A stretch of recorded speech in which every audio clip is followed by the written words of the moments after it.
మీ మోకాల నొప్పులకు ఎటువంటి సర్జరీ లేకుండా ఎపియాన్ పెయిన్ క్లినిక్ అందిస్తున్న అత్యాధునిక చికిత్స. సార్ ఒకసారి గట్ హెల్త్ బాగా దెబ్బతినేసింది ఫర్ వేరియస్ రీజన్స్, బయట తిని లేకపోతే స్ట్రెస్ఫుల్ హ్యాబిట్స్ వల్ల, దాన్ని కరెక్ట్ చేయాలంటే ఎక్కడి నుంచి స్టార్ట్ చేయాలి? మనం ఇప్పుడు suppose somebody even 60 years 70 years లో కూడా మనం గట్ హెల్త్ రిస్టోర్ చేసుకోవచ్చు. ఎలా రిస్టోర్ చేయాలి సార్? ఏం చేయాలి? అదే ఫస్ట్ ఏమో food, it has to be organic food correct గా. అంటే నేను ఏమంటే ఈ ఫాస్ట్ ఫుడ్స్, ప్రాసెస్ ఫుడ్స్ అన్ని ఆపే సింపుల్ ఫుడ్ మన ఇంట్లో, for example millets, fresh vegetables, దాని తర్వాత certain types of fruits. Fruits లో కూడా బెర్రీస్ అనుకోండి, 3 B's అని ఉన్నాయమ్మా. బెర్రీస్ ఒకటి, వెజిటేరియన్ లో బ్రోకలీ ఒకటి, బీట్రూట్ ఒకటి. 3 B's are very important. Berries daily ఒక కప్ ఆఫ్ బెర్రీస్ తింటే that itself will restore health. Great sir. Blueberry, berries, broccoli, beetroot, 3 B's అంటాం. ఆ 3 B's are very good food habits లో. Yogurt, మంచి yogurt తింటాం, healthy yogurt తింటాము. దాని తర్వాత నట్స్ లో కూడా అన్ని నట్స్ మంచిది కాదు. అది నట్స్ లో బెస్ట్ ఈజ్ వాల్నట్స్. అదే విధంగా సెకండ్ ఈజ్ ఆల్మండ్స్. ఇవి 2 ఆర్ గుడ్. పిస్తా అంత మంచిది కాదు, హై ఫ్యాట్ కదా సార్. హై ఫ్యాట్ పిస్తా. సేమ్ థింగ్ క్యాష్యూస్ కూడా సేమ్. అందులో నేతిలో వేయించి ప్రోటీన్ తిన్నాం అనుకోండి, అది again you're taking back. So అవి ఫ్రైడ్ క్యాష్యూస్ అవన్నీ కూడా అవాయిడ్ చేయాల్సింది. ఇలాగా హెల్తీ ఫుడ్ తోటి we can make lot of difference. Plus non vegetarian fish is very good. Fish తినే వాళ్ళకి ఫిష్ మంచిది. ఫిష్ కూడా అన్ఫార్చునేట్లీ ఈ మధ్యన కొంచెం ప్లాస్టిక్స్ వచ్చేస్తున్నాయి ఫిష్ లో. ఈ సీ లో ప్లాస్టిక్స్ వేసి రివర్స్ లో వాళ్ళకి మైక్రో ప్లాస్టిక్స్. ఈ micro plastics and other future thing we have to concentrate. Society pollution, processed food, micro plastics, these are called the 3 evils. ఈ 3 evils వల్ల మనం అన్ఫార్చునేట్లీ ఎంత హెల్త్ మెయింటైన్ చేయాలంటే కూడా మన society is not giving us the opportunity. అంటే బయటకు వెళ్తే సార్, ఇవాళ హైదరాబాద్ లో ఎన్ని రెస్టారెంట్స్ ఉన్నాయి సార్, ఇంకా అపిటైట్ ఉంది. రాత్రి 11:30కి వెళ్తే కూడా ఇంకా బజింగ్. అసలు అందరూ ఎంత తింటున్నారు అంటే నేను రెస్టారెంట్స్ బ్లేమ్ చేయను. రెస్టారెంట్స్ లో హెల్తీ ఫుడ్ కుక్ చేస్తే వాడడం మంచిదే, కానీ షార్ట్ కట్స్ తీసుకొని కుకింగ్ ఆయిల్ మళ్ళా యూస్ చేయటము, అదే విధంగా ప్రాసెస్ ఫుడ్ దాంట్లో యూస్ చేయటము, కలరింగ్ ఏజెంట్స్ యూస్ చేయటం, అది చేస్తే they are not very good. ఇప్పుడు తందూరి చికెన్ అని బాగా మంచి రెడ్ కలర్ వేస్తారు, that is not again good. It's bad for health.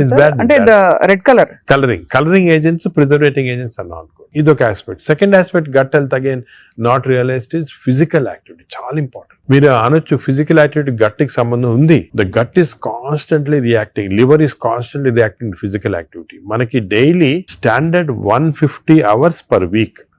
150 hours per week physical activity liver కి మంచిది. ఇట్ హస్ షోన్ రిపీటెడ్ గా 150 hours per week చేస్తే లివర్ ఫ్యాట్ స్లో కరిగిపోతుంది. 150 hours a week అంటే 7 days లో 150 hours అంటే రోజుకు సుమారు 20 minutes per day. Okay, 150 అంటే 1.5 hours per 1.5 hours, 30 minutes per day for 5 days. Okay, 30 into 5 150 minutes అయితే 150 minutes per week సరిపోతుంది. అండ్ డైలీ చేయకపోవచ్చు, కొంతమంది వీక్ లో 2 సార్లు 3 సార్లు అలా చేయగలుగుతారు. టోటల్ క్వాంటిటీ ఇంత ఉండాలి 150 hours. ఇది మోడరేట్ ఎక్సర్సైజ్. అగైన్ చాలా మంది మేము ఎక్సర్సైజ్ అంటాం, ఇంట్లో తిరుగుతుంటాం, రోజంతా ఇంట్లో తిరుగుతుంటాం, ఇక్కడక్కడ పనులు చేసుకుంటా ఉంటాం, లేకపోతే మా ఆఫీస్ లో. అది కూడా దట్ ఇస్ నాట్ కరెక్ట్.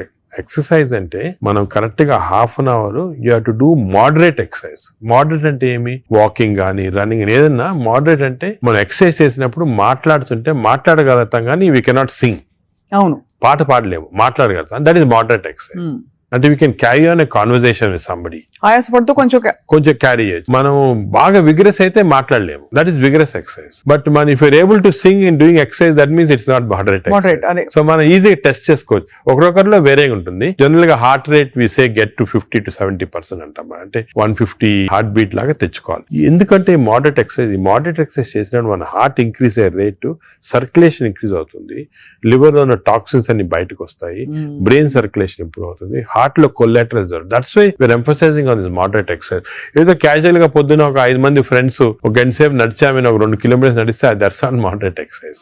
అది రెగ్యులర్ గా కన్సిస్టెంట్ గా చేయాలి. బాడీ కన్సిస్టెంట్ గా moderate exercise. Clear definition moderate అనేది. Moderate exercise 150 hours a week చేస్తే డెఫినెట్ గా we prolong life by 5-6 years. In fact every 5 minutes of exercise కి you prolonging life by 7 minutes. 5 minutes చేస్తే 7 minutes prolong చేస్తాం life. Sir, ఈ context లో మీరు ఇంతమంది స్టార్స్ ని ట్రీట్ చేశారు. AIG లో చాలా మంది top most stars of the country ఇక్కడికి వచ్చారంటే మీ దగ్గరికి వస్తారు. దీనికోసం కూడా వచ్చిన వాళ్ళు ఉన్నారు. వాళ్ళలో మీరు నోటీస్ చేసిన హెల్దీ హ్యాబిట్స్ ఏంటి సార్? అమితాబ్ బచ్చన్ గారు చాలా మంది వచ్చారు కదా సార్. చాలా నేను నోటీస్ చేసానంటే, ఒకటి ఓల్డ్ స్టార్స్, కొత్త స్టార్స్. వాళ్ళు కూడా ఓల్డ్ స్టార్స్ కూడా చాలా మందిని ఐ టు ట్రీట్, అండ్ ఇప్పుడు కూడా కొంతమంది వస్తుంటారు. Old stars, new stars difference ఏమంటే, ఈ కొత్త generation they are very health conscious. కొంతవరకు ఓవర్ హెల్త్ కాన్షియస్ అనొచ్చు. చాలా మంది కొత్త జనరేషన్ అంటే మన రామ్ చరణ్ గారు, ఆ గ్రూప్ లో they are very health conscious. బాగా ఎక్సర్సైజ్ చేస్తున్నారు, డైట్ బాగా మెయింటైన్ చేస్తున్నారు, వాళ్ళకి హెల్త్ అడ్వైజర్స్ ఉన్నారు. కొన్నిసార్లు కొంతమంది ఓవర్ వెళ్ళిపోతారు, అంటే మరి టూ మచ్ ఆఫ్ ఎక్కువ ప్రోటీన్ కూడా మంచిది కాదు. నార్మల్ గా 1 gram per KG body weight అంటాము, కొంతమంది 2-3 grams. Now there is a fashion 3 grams per KG body, అది మంచిది కాదు. కిడ్నీ పైన ఎఫెక్ట్ జనరల్ గా మంచిది కాదు. కరెక్ట్ ప్రోటీన్ తీసుకోవాలా. ఈ కొత్త స్టార్స్ ఏమైనా they are going very balanced. వాళ్ళ ఎక్సర్సైజ్ ప్యాటర్న్ గానీ, డయట్ గానీ, అంటే they are conscious that there should look good for people to see them అని చాలా బాగా చేస్తారు. In fact they are the healthiest people. They are very restricted in their alcohol intake గానీ, దాంట్లో కూడా చాలా రిస్ట్రిక్టెడ్ గా, చాలా కేర్ఫుల్ గా వెళ్తున్నారు. పూర్వకాలం అంత ఉండేది కాదు, కొంతమంది ఎక్స్ట్రీమ్స్ కి వెళ్ళిపోయేవాళ్ళు ఇంట్లో, అండ్ వాళ్ళు పెద్ద ఎక్సర్సైజ్ అది ఉండేది కాదు అంతా.